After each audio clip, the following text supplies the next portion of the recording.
If you've ever woken up and felt like life no longer had a clear direction. If you've ever sat in silence and wondered what comes next. This story is for you. Because it's not always tragedy that breaks us. Sometimes it's what remains. The quiet, the stillness, the invisible shift when routine dissolves and no one says what to do next. People think grief is loud, but more often it's a whisper, a slow unraveling, a forgotten cup of tea growing cold, a sock left on the floor because no one's coming over. Paul was 74 when everything changed. His wife, Helen, passed away on a Wednesday morning. Not dramatically, but with a gentleness that made it harder to accept. Like a candle quietly snuffed out while the room still smelled of wax and warmth. They'd been married for 51 years. And in those years, they had built a rhythm. Not just of habits, but of glances, of shared silence, of small laughter that required no punchline. When Helen died, the rhythm collapsed. And what remained wasn't just grief. It was disorientation. The kind that makes you put on your shoes, then forget where you're going. The first morning alone, Paul sat on the edge of his bed for over an hour, fully dressed, not moving, just staring at the closet they once shared. He didn't cry. He didn't speak. And that, he would later say, was the strangest part. How emotion seemed too big for tears and too heavy for words. Before we go further, I want to ask you something. Have you ever survived something you didn't think you would? Not just physically, but emotionally. Something that felt like the world had tipped sideways and no one noticed you were holding on with both hands? If you feel like sharing, you're welcome to leave a word or a memory in the comments. You never know. Your strength might be exactly what someone else needs today. Before we talk about what Paul lost, you have to understand what he had. He met Helen in 1968, on a rainy afternoon in a bookstore just off the high street. She was holding a poetry collection with one corner chewed by time, and he, pretending to browse, offered her a recommendation he didn't even believe in. They married 2 years later, lived in a small house with a crooked fence and a garden that grew wild if they let it. They fought, they laughed, they grew old together. Not the kind of love you see in films, but the kind that folds laundry, remembers your tea just right, and keeps the same lamp on your side of the bed for 42 years. Every morning, Paul would make the coffee. Helen would feed the birds, and they'd sit together. At a window table cluttered with crumbs and newspaper clippings, watching the world go by without needing to say much at all. They had no children, but they had rituals, small ones. A Sunday crossword, the way she hummed while folding sheets, the jar of lemon candies they kept near the door for guests, though they ate most of them themselves. So when she died, it wasn't just the loss of a person. It was the unraveling of everything quiet and sacred that had stitched their days together. Grief isn't always loud. Sometimes it's just the hum of a fridge in a kitchen made for two. The day after the funeral, Paul didn't answer the phone. He heard it ring. Twice. But let it echo through the hallway. There were no casseroles left on the counter. No more people bringing tulips or whispering condolences in low, strained voices. Everyone had gone back to their lives. But Paul hadn't. He couldn't. He walked into the kitchen and stood in front of the kettle. He filled it, plugged it in, and then stood there until it clicked off. Boiled. Forgotten. The house felt different. Smaller. Wider. Colder in some places, and unbearably still in others. He drifted from room to room, touching objects he didn't need. A cardigan she had folded neatly on a chair, a pen she always kept beside the crossword. He didn't cry, but the silence was so loud he could hear the faint sound of his own breath, like wind beneath a door. At dinner time, he opened the fridge and closed it again. The microwave's digital clock blinked, but he ignored it. He didn't want the day to end, because tomorrow would be the first full day without her. That night, he lay in their bed and reached for her out of habit, but only found the cool, empty stretch of cotton where her warmth used to be. Grief doesn't knock. It just moves in, quietly, like fog settling over a field you thought you could still see clearly. The days blurred, one into the next. Time no longer marched. It wandered. The calendar stayed the same for 3 weeks, until Paul finally noticed and flipped it over with a strange sense of guilt.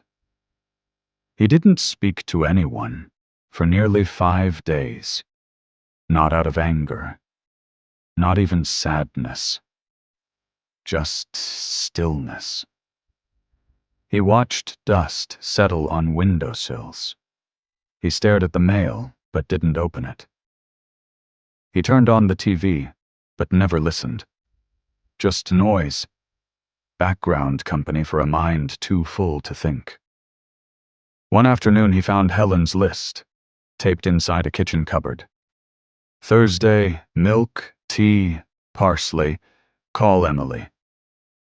It was dated 4 months ago, but it was in her handwriting. He stood there with the cupboard open for almost 15 minutes. Not crying, not reading it twice, just standing there, like it was a window, and he was trying to step through. Numbness isn't emptiness, it's weight, a blanket made of stone you forget you're under. And yet, somewhere beneath it, life whispers. It happened without planning. On the 12th morning, Paul walked outside. Not to do anything, just to feel something that wasn't filtered through grief. The sky was a dull gray, the garden was still overgrown, but the air was cool and honest. A breeze nudged the chimes Helen had hung years ago, the ones she said reminded her of their honeymoon cabin. He hadn't noticed them in days, but now they sang softly. A neighbor passed. A child on a bicycle laughed. Someone waved. Paul didn't wave back, but he nodded. And then he did something unexpected. He walked to the garden hose, turned it on, and began watering the flower beds. He didn't know why. There were weeds everywhere. The hydrangeas looked tired, but he watered them anyway. It wasn't a dramatic decision. It wasn't meant to be hopeful. It was just something he could still do. And when he came back inside, he made coffee. Didn't drink it, but made it. The next day, he opened the window by the sink, just enough to let in the morning breeze. These were not grand acts, but they were acts.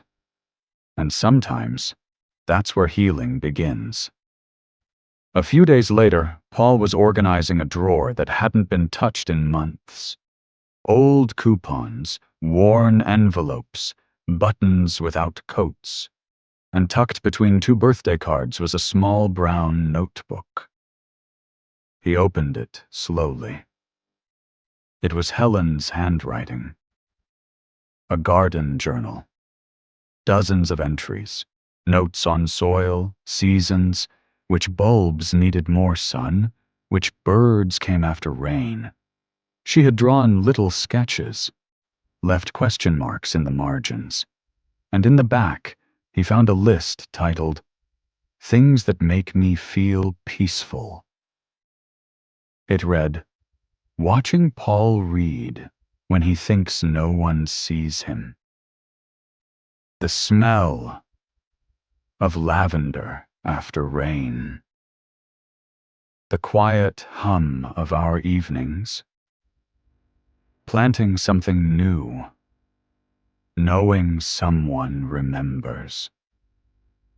Paul read the list 3 times, then carefully closed the notebook and placed it by the window, next to the cracked blue vase she'd always threatened to throw out, but never did.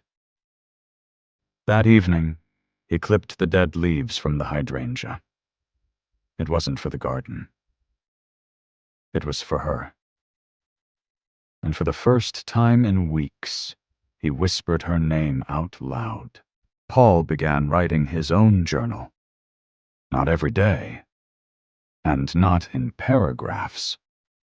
Just lines, moments, tiny truths he didn't want to forget. Saw the first robin this morning. Made her tea, forgot how long to steep it. The lavender came back. It always does. He wasn't trying to heal. He wasn't trying to move on. He was simply learning how to exist alongside the absence. He returned to the cafe they used to visit on Sunday mornings. The waiter remembered him. Didn't ask questions. Just brought the same order. Black coffee and toast with strawberry jam. Paul took a book with him. Didn't read it. Just held it. Like the memory of something he used to enjoy. By the 3rd Sunday, he was reading again. By the 6th, he noticed a young couple laughing over something silly and smiled without guilt. It didn't mean he forgot Helen. It meant he remembered himself, too. We don't rebuild the same house after loss. We gather the pieces. And we make something that lets the light in differently. One afternoon in late autumn, Paul sat on a park bench, a thermos in his hand, Helen's old scarf around his neck. A woman about his age sat beside him. Didn't say much, just nodded. A few moments later, she said, "Cold today?" He nodded back. "Colder without someone to complain to." She smiled. And they sat in silence for almost 20 minutes. No introductions, no expectations. Just shared space between two people who understood the same kind of quiet. After that, he started walking the same path each week. Sometimes they'd meet again. Sometimes not. It didn't matter. What mattered was this. He was no longer hiding from the world.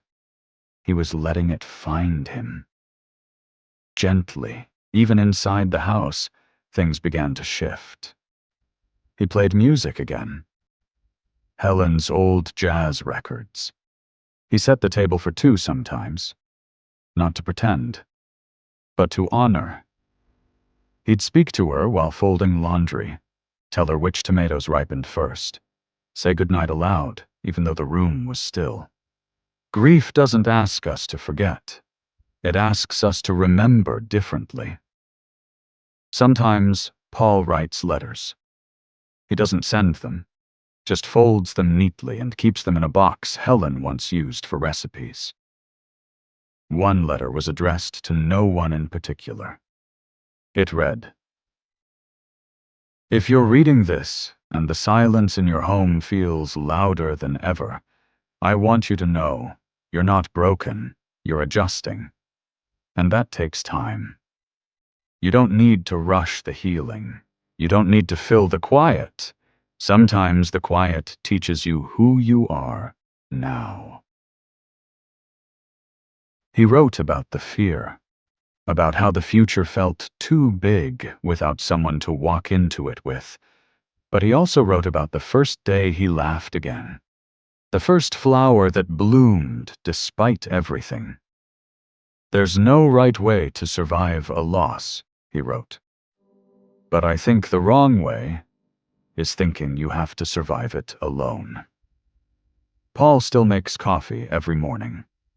It doesn't always taste right, but it's part of his day. He still waters the garden. The hydrangeas never fully came back, but the lavender did. Helen would have smiled at that. And each evening, he reads by the window, sometimes aloud, sometimes silently, but always with intention. The house hasn't stopped being quiet, but it no longer feels hollow. Now it hums, with memory, with resilience, with life in a different shape. Some days he misses her so much it feels like forgetting how to breathe. Other days he finds joy in the smallest of things, a robin at the feeder, a note she left inside an old book. Grief doesn't end, but love doesn't either. And somehow that's enough. If you've ever rebuilt a life from the pieces of the one you lost, or if you're in that process now, this space is for you. This channel is for you. Leave a thought, a moment, or a habit that helped you through, and come sit with us again tomorrow night.